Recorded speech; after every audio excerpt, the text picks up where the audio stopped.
What's fascinating about this is, if you pull back and you say, what is the Clinton email story about? It's essentially about judgment. And it's also about personnel judgment.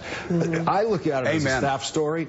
I don't know if you do, having been staff. I look at it as a staff story and I say, Huma Abedin's job, Cheryl Mills' job, is to make sure this kind of thing never happens. And I don't care what the secretary says about, here's the convenience I want about using electronics. You're going to have to say to the secretary, you cannot do that, you cannot do that, and you cannot do that. And that's the job. Absolutely. And you have to be willing to be fired for standing in the way of the bad impulses that all of these people have. And I mean, we all have bad ideas. We all do. And we need people to say, you can't do that because it violates the rule about X. I didn't know about that. Let me ask you, Nicole, with the people, you've worked for quite a few people. I always had a rule in my office, and I still have it here, that I have one or two people, and when they come and tell me no, it doesn't matter how much I want to do something, I don't do it until I convince them it's the right thing to do.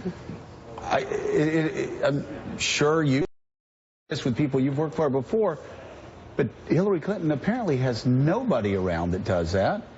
But they do have somebody that gets a hammer to BlackBerries and smashes them up, or loses.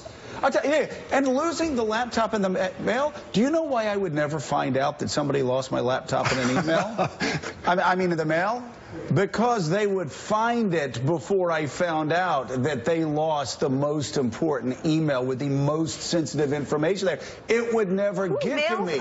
If you're the who mails a laptop? Who doesn't track it down? If I were in Congress, or even if I were here, and somebody lost an important, I would never hear about it because somebody would be on the phone calling FedEx or whomever saying, you're going to find that. Yeah.